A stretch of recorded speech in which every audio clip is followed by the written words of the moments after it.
Assalamualaikum warahmatullahi wabarakatuh. Pada kesempatan hari ini saya akan memaparkan proyek UAS mata kuliah Kota Cerdas, yaitu mereview 5 artikel jurnal dengan tema teknologi Smart City. Perkenalkan, saya sendiri Aliatul Muna dengan NIM 221855002. Berikutnya langsung saja untuk artikel jurnal yang pertama dengan judul Internet of Smart Cameras for Traffic Light Optimization in Smart City. Ini jurnalnya dari Internet of Things, autornya Sweet Sue dan kawan-kawan. Nah, pada artikel ini penggunaan kamera pintar dalam mengoptimalkan lalu lintas di kota-kota bertujuan untuk mengurangi kemacetan dengan cara yang lebih efisien. Melalui kamera yang terpasang di persimpangan jalan, sistem ini dapat memonitor kondisi lalu lintas secara real-time serta menyesuaikan siklus lampu lalu lintas agar lebih optimal. Kemudian metode ini menggunakan algoritma yang khusus untuk memperhitungkan berbagai faktor lalu lintas dan memastikan bahwa kendaraan-kendaraan darurat dapat diberikan layanan prioritas. Nah, hasil dari penelitian dalam paper ini menunjukkan bahwa sistem yang dibuat berhasil mengurangi waktu tunggu dan memperbaiki aliran lalu lintas. Dari grafik yang terlihat menjelaskan kontribusi kemacetan lalu lintas itu merupakan persentase utama dari sumber kemacetan. Terdapat dua jenis kemacetan di sini, yaitu recurring atau berulang dan non-recurring kemacetan yang tidak berulang. Beberapa sumber kemacetan di sini ada bottleneck atau hambatan, traffic insiden atau insiden lalu lintas, bad weather, cuaca buruk, work area, area kerja, rare event, kejadian langka, serta poor signal timing, yaitu penjadwalan sinyal yang buruk. Hambatan-hambatan ini memiliki kontribusi yang besar pada kemacetan yang berulang. Sedangkan insiden lalu lintas memiliki kontribusi terbesar kedua untuk kemacetan yang tidak berulang. Insiden lalu lintas merupakan penyebab utama, diikuti oleh cuaca buruk serta kejadian langka.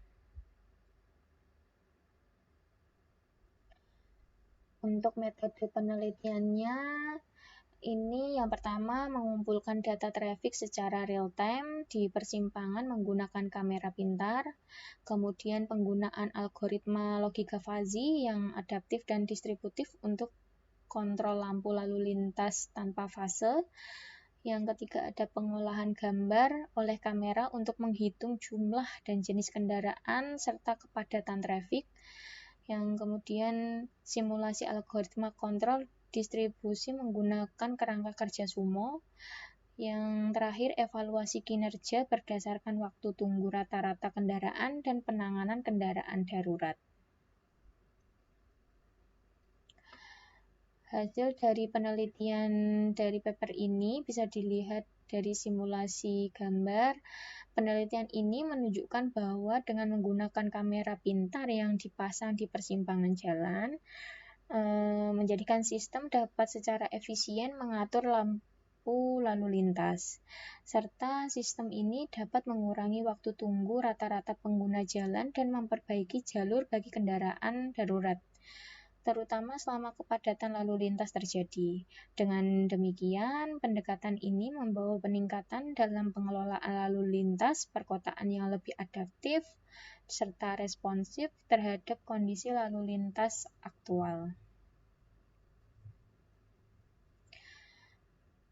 Untuk paper yang kedua dengan judul Development of an IoT-based real-time traffic monitoring system for city governance, jurnalnya dari Global Transition, autornya Sharap dan kawan-kawan. Nah, di paper ini menjelaskan pengembangan sistem pemantauan lalu lintas real-time berbasis IoT, kemudian sistem menggunakan sensor dan kamera yang terkoneksi internet untuk sumber pengumpulan data lalu lintasnya secara langsung. Berikutnya ada tujuan dari penelitian ini untuk memberikan informasi lalu lintas yang akurat dan membantu mengurangi kemacetan. Nah, dengan data yang sudah dikumpulkan tadi, pihak berwenang bisa mengatur aliran lalu lintas dengan lebih efektif dan memberikan respon cepat pada situasi yang darurat. Ini merupakan langkah yang bagus menuju kota cerdas yang lebih responsif dan efisien dalam mengelola trafik lalu lintasnya.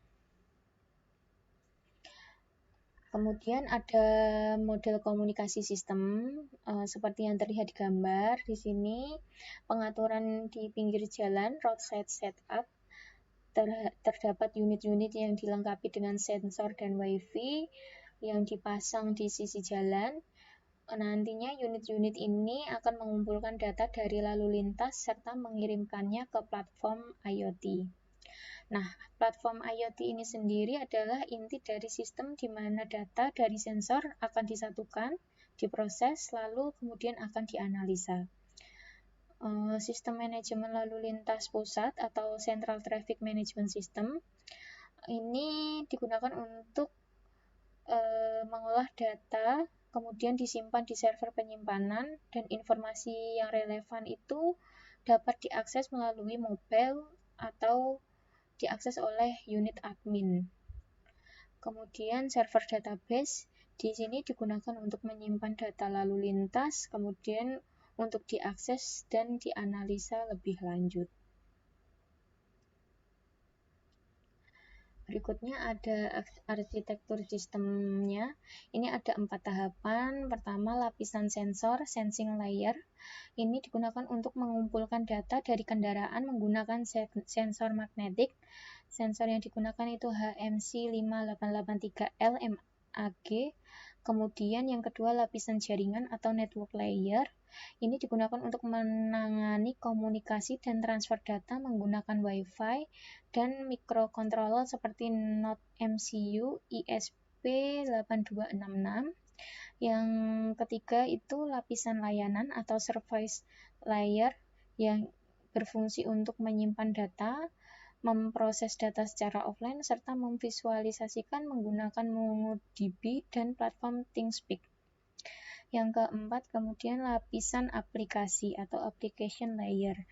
Ini merupakan antarmuka pengguna yang meliputi dashboard admin, lalu lintas, serta unit tampilan pesan. Berikutnya ada aktivitas sistem. Di sini ada 4 aktivitas. Yang pertama itu mengisi detail peta atau populate map detail. Di sini menggunakan OpenStreetMap. Sistem ini mengisi detail peta untuk lokasi yang ditentukan, termasuk tata letak jalan, persimpangan, dan fitur geografis lainnya yang relevan untuk navigasi serta manajemen lalu lintas. Yang kedua, mengestimasi panjang kendaraan atau estimate vehicle length. Dengan memanfaatkan Node MCU dan sensor MAG, sistem ini dapat mendeteksi kendaraan yang lewat dan mengestimasi ukuran atau panjang trafiknya. Data ini penting untuk menghitung kepadatan lalu lintas serta menentukan waktu sinyal lalu lintas yang lebih optimal. Yang ketiga, menentukan antrean yang bertambah atau determine growing queue. Dengan menggunakan data dari sensor tadi serta database yang sudah disimpan di ThingSpeak dan MongoDB, sistem akan mengevaluasi pembentukan dan pertumbuhan antrean kendaraan. Hal ini memungkinkan sistem untuk merespons secara dinamis terhadap perubahan kondisi lalu lintas secara real time. Yang keempat ada menampilkan pembaruan lalu lintas atau display traffic update. informasi lalu lintas yang sudah dikumpulkan dan diproses, kemudian akan ditampilkan pada unit-unit LCD yang ditempatkan di lokasi strategis untuk memberikan pembaruan terkini kepada pengendara tentang kondisi lalu lintas saat itu, yang dimana bisa mencakup perubahan jalur, peringatan kemacetan, serta informasi lain yang relevan. Kesimpulan dari paper yang kedua ini yaitu pengembangan model sistem IoT untuk mengumpulkan, mengolah, dan menyimpan data lalu lintas secara real time. Kemudian penyediaan pemantauan lalu lintas secara real time dan pembaruan melalui unit pesan di pinggir jalan. Selanjutnya ada kemampuan untuk menyiarkan pesan tentang keadaan darurat, kecelakaan, dan kejadian-kejadian lainnya ke unit pesan yang akan membantu publik dalam mengambil keputusan. Kemudian ada penggunaan node sensor magnetik untuk pengumpulan data kendaraan yang lebih akurat. Berikutnya ada proses data real time menggunakan microcontroller dengan Wi-Fi yang terkoneksi dengan platform IoT. Kemudian ada keunikan sistem yang tidak memerlukan perangkat canggih di kendaraan atau pengemudi. Aplikabilitas sistem untuk inisiatif kota cerdas seperti kampus universitas cerdas. Kemudian implementasi prototipe yang menunjukkan akurasi tinggi dalam deteksi kendaraan serta kesalahan relatif yang rendah dalam estimasi kepadatan jalan. Kemudian ada potensi penghematan waktu bagi warga dengan adanya pesan peringatan dini, khususnya saat jam-jam sibuk. Kemudian yang terakhir ada kemampuan administrasi lalu lintas untuk mengirim pesan prioritas yang dapat mengurangi kemacetan akibat insiden yang terjadi di lalu lintas. Berikutnya artikel jurnal yang ketiga dengan judul Smart System of a Real-Time Pedestrian Detection for Smart City. Jurnalnya dari Conference of Russian Young Research in Electrical and Electronic Engineering. Untuk autornya Mutana dan kawan-kawan. Sebagai pendahuluan, di dalam artikel jurnal ini membahas tentang sistem pintar yang mendeteksi pejalan kaki secara real time. Ini bertujuan untuk meningkatkan mobilitas dan keamanan di kota pintar tersebut. Sistem ini menggunakan mikrokomputer seperti Raspberry Pi untuk mengotomatisasi lampu lalu lintas berdasarkan keberadaan pejalan kaki yang akan menyeberang. Kemudian sistem ini memanfaatkan berbagai teknologi seperti IoT, pembelajaran mesin, serta pengenalan pola. Untuk metode yang digunakan berbagai metode deteksi seperti HOG, HAR, TensorFlow, dan YOLO digunakan untuk mengidentifikasi pejalan kaki dan postur mereka. Tujuannya untuk meningkatkan keselamatan serta efisiensi dalam lalu lintas perkotaan. Di dalam paper ini ada 4 rumusan masalah, yaitu mengidentifikasi kebutuhan sistem deteksi pejalan kaki secara real time yang efisien untuk keselamatan lalu lintas perkotaan. Yang kedua, menyoroti tantangan dalam mengenali pejalan kaki di zebra cross untuk mengoptimalkan aliran lalu lintas dan meningkatkan keselamatan pejalan kaki. Yang ketiga, mengatasi integrasi sistem tersebut dengan infrastruktur kota yang ada. Yang terakhir, menekankan efektivitas sistem di berbagai kondisi lingkungan. Dapat dilihat pada 5 contoh gambar yang tampil. Untuk desain sistemnya itu ada 6.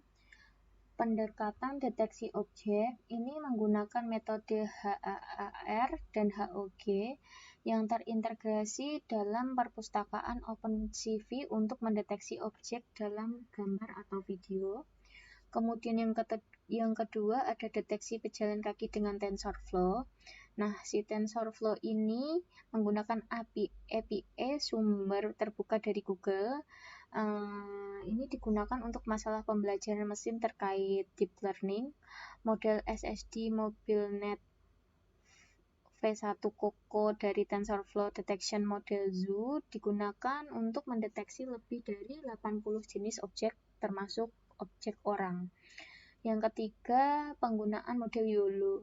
Nah, untuk meningkatkan kinerja sistem yang kompak, model YOLO akan ditambahkan yang dapat bekerja dengan berbagai model untuk mendeteksi objek secara real-time. Yang keempat ada pengenalan dan pelacakan postur pejalan kaki. Ini juga menggunakan model PostNet dalam TensorFlow untuk menilai postur pejalan kaki serta melacak gerakan mereka. Yang kelima ada penilaian postur dengan model PostNet. Model PostNet ini dapat mengevaluasi satu atau beberapa postur serta memiliki versi algoritma yang bisa mendeteksi satu atau beberapa orang dalam gambar atau video. Kemudian yang keenam itu ada integrasi model. Nah, sistem ini akan mengintegrasikan model untuk mengenali lintasan pejalan kaki, pengenalan pejalan kaki, dan verifikasi tambahan serta pelacakan gerakan pejalan kaki. Sistem ini dirancang untuk meningkatkan kinerja serta akurasi pengenalan dengan menyaring objek yang tidak dibutuhkan dan merespon hanya kepada pejalan kaki yang akan menyeberang.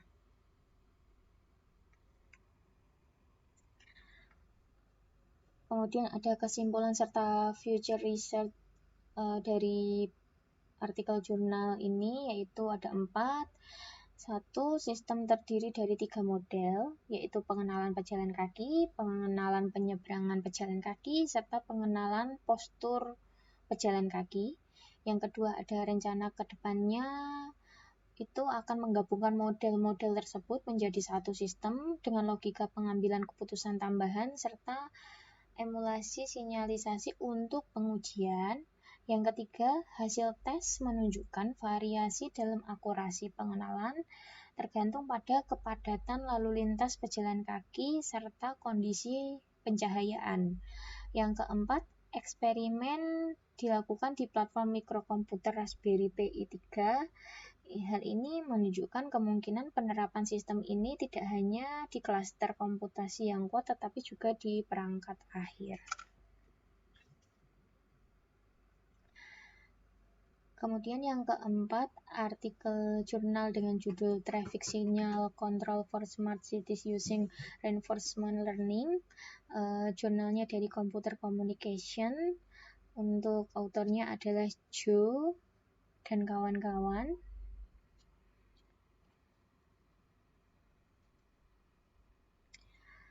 Di sini ada pendahuluannya. Kemacetan lalu lintas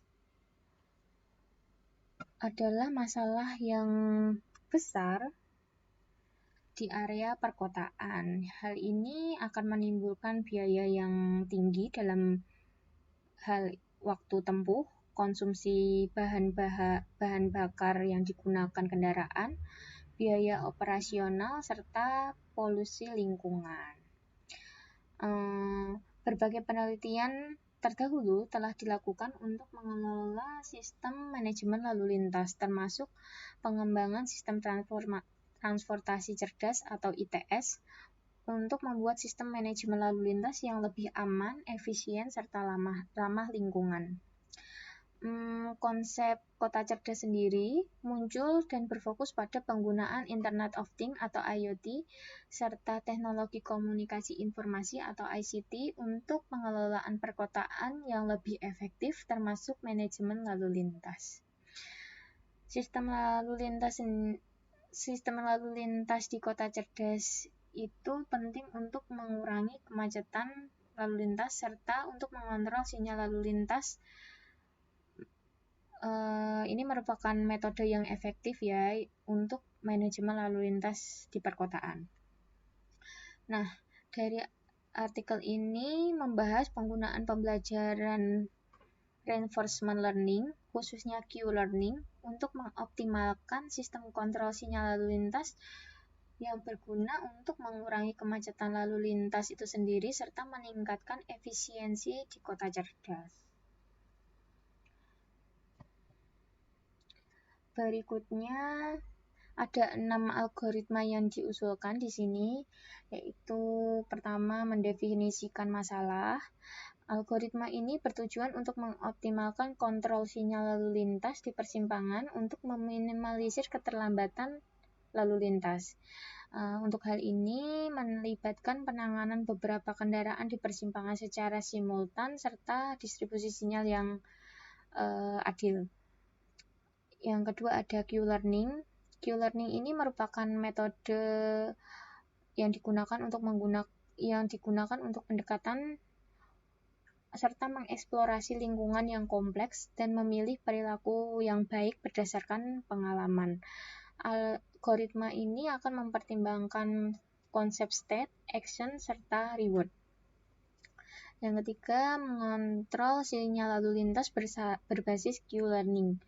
Nah, ini tujuannya untuk memaksimalkan throughput atau jumlah kendaraan yang diproses di persimpangan dalam periode waktu yang tertentu, serta meminimalisir standar deviasi panjang antrian. Hal ini untuk menyeimbangkan lalu lintas di setiap arah jalan. Yang keempat ada reward function. Ini digunakan untuk meminimalkan keterlambatan di persimpangan. Fungsi reward ini akan dikonfigurasi dengan 2 parameter, yaitu standar deviasi panjang antrian serta throughput. Reward ini akan dihitung berdasarkan kombinasi dari kedua parameter tersebut. Yang kelima ada proses Q-learning. Algoritma ini akan mengupdate tabel Q berdasarkan nilai-nilai sebelumnya serta nilai maksimum dari state baru. Dengan mempertimbangkan learning rate dan discount factor, memungkinkan si algoritma untuk belajar dari pengalaman sebelumnya serta memperbaiki keputusannya.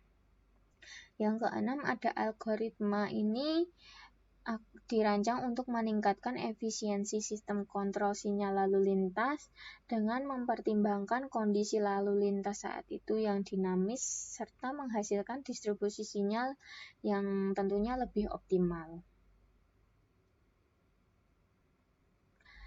Hasilnya dari paper ini terdapat gambar yang sudah tampil. Gambar ini menunjukkan sebuah diagram proses pengambilan keputusan Markov atau MDP yang menggambarkan bagaimana sistem kontrol lalu lintas cerdas atau agent ini berinteraksi dengan lingkungan atau persimpangan jalan. Setiap state S1, S2, dan seterusnya akan mewakili kondisi lalu lintas yang berbeda-beda di persimpangan. Dan action A1, A2, serta seterusnya adalah tindakan yang dapat diambil untuk mengubah sinyal lalu lintas. Berikutnya, hasil yang kedua dapat dilihat dari grafik juga. Dari eksperimental yang membandingkan model yang sudah diusulkan tadi dengan 2 sistem kontrol lalu lintas yang ada atau ITS dan sistem kontrol terpusat CTS. Grafik menunjukkan kinerja sistem berdasarkan berbagai beban lalu lintas, yaitu 110%, 120%, sampai seterusnya. Bagian A menunjukkan rata-rata keterlambatan per kendaraan yang lebih rendah dengan model yang diusulkan, serta menunjukkan efisiensi yang lebih baik dalam mengatur lalu lintas. Untuk bagian B menunjukkan standar deviasi keterlambatan per kendaraan dengan model yang diusulkan memiliki variasi yang lebih rendah Hal ini menandakan konsistensi dalam pengelolaan keterlambatan itu bagus. Bagian C menunjukkan rata-rata waktu antrian, di mana model yang diusulkan juga menunjukkan peningkatan kinerja dengan waktu antrian yang lebih pendek dibandingkan dengan sistem-sistem yang lainnya. Kesimpulan dari artikel paper ini, model yang diusulkan tadi menawarkan manajemen lalu lintas yang lebih efisien serta mengurangi keterlambatan, variabilitas, serta waktu antrian, bahkan ketika beban lalu lintas saat itu meningkat. Artikel yang kelima dengan judul IoT Based Smart Traffic Signal Monitoring System Using Vehicles Count. Ini dari jurnal International Journal of Engineering dan Teknologi. Untuk autornya Janahan dan kawan-kawan. Pada artikel ini membahas pentingnya Intelligent Transportation System atau ITS pada kota pintar yang meningkatkan komunikasi kendaraan ke kendaraan serta kendaraan ke infrastruktur untuk memperbaiki fasilitas jalan tanpa perlu meningkatkan kapasitas jalan atau membangun jalan yang baru. ITS ini memanfaatkan teknologi informasi serta komunikasi yang canggih untuk mengurangi kemacetan lalu lintas serta mengurangi kecelakaan di area perkotaan. Kemudian, manajemen waktu sinyal lalu lintas di area perkotaan sebagai kunci untuk mengurangi waktu tunggu pengemudi, konsumsi bahan bakar, serta kemacetan. Di dalam artikel ini menjelaskan penggunaan sensor inframerah dalam sistem yang terdiri dari pemancar serta penerima. Nantinya sensor ini akan menghitung kendaraan serta membantu dalam mengoptimalkan waktu sinyal lalu lintas berdasarkan jumlah kendaraan. Ada 8 usulan sistem yang dibahas di artikel ini, yaitu pertama, masalah kemacetan harian, penggunaan IoT, kemudian yang ketiga sistem cerdas, yang keempat prioritas lalu lintas, yang kelima penggunaan sensor inframerah, yang keenam alokasi waktu sinyal, yang ketujuh komponen sistem, yang kedelapan yaitu pemasangan sensor. Dari gambar yang terlihat ini, gambaran arsitektur sistemnya, itu ada pengguna akan melihat informasi lalu lintas melalui aplikasi.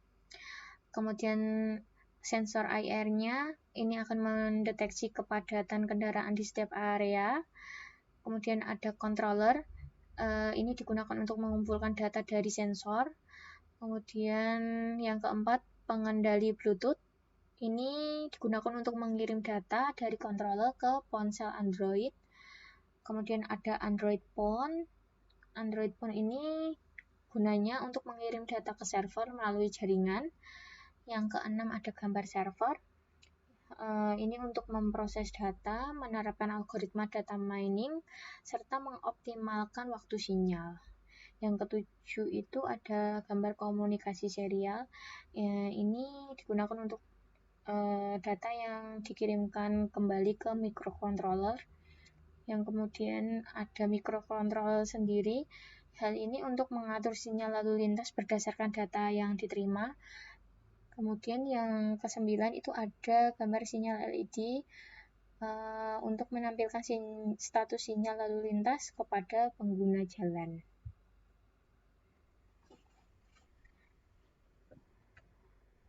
Kemudian ini yang ada kesimpulan dari artikel tersebut. Kesimpulannya itu dari penggunaan berbagai fitur komponen perangkat keras IoT, TMS membantu pengguna atau klien untuk mengetahui ketersediaan waktu serta jumlah aliran lalu lintas di area sekitar di setiap wilayahnya. Hal ini dicapai dengan mengalokasikan waktu yang bervariasi ke semua sinyal lalu lintas sesuai dengan jumlah kendaraan yang tersedia di jalur jalan tersebut. Untuk referensinya ini ada 5 sesuai jumlah paper yang saya gunakan. Sekian paparan dari saya. Terima kasih dan wassalamualaikum warahmatullahi wabarakatuh.